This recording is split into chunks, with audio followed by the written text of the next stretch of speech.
दुसरा एक असं आहे दादा की सत्यता बाहेर आली आणि जे काही नेते होते ओबीसीचे मराठ्यांच्या जीवावर निवडून येणारे यांचे रंग उघडे पडलेत आता मराठा समाजासमोर.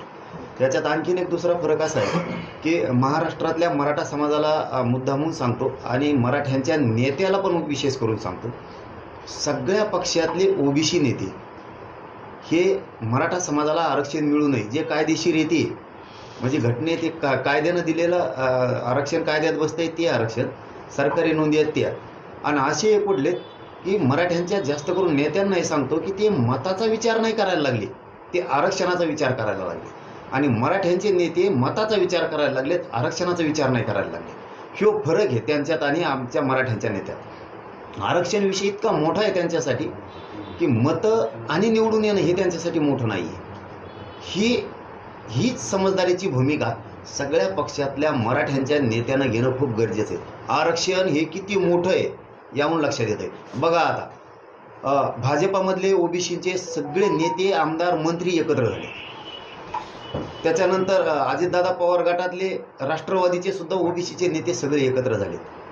त्याच्यानंतर शिवसेनेच्या सुद्धा शिंदेसाहेबाच्या गटातले सुद्धा ओबीसीचे सगळे नेते एकत्र झाले. त्याच्यानंतर शरद पवार साहेबाच्या गटातले सगळे आमदार त्यांचे ओबीसीचे तेही एकत्र झाले.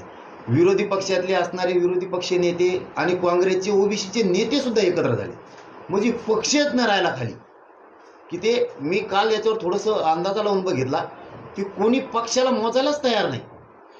सगळे ओबीसीचे नेते हे एकवटलेत आणि मराठ्यांना आरक्षण नाही मिळू द्यायचं. मग याचा अर्थ मराठ्यांच्या नेत्याला समजत नाही का की आरक्षण किती मोठं आहे, ते पदाला आणि मताला किंमत द्यायला तयार नाही.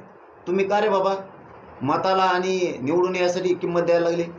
याचा अर्थ कळत नाही तुम्हाला आरक्षण किती मोठं आहे, मराठ्यांची जात किती मोठी होईल. आणि याचबरोबर आणखीन एक सांगतो, मराठा समाजाला आणि मराठ्यांच्या नेत्याला मी एकटा पडलो आहे. मराठ्यांचे घरातले गोरगरिबांचे लेकरं मोठमोठ्याले अधिकारी होतील, मोठे होतील आरक्षण मिळालं, मी आरक्षणाच्या बाजूने राहू नये म्हणून सगळ्यांनी मला घेरलंय, मी एकटा पडलोय.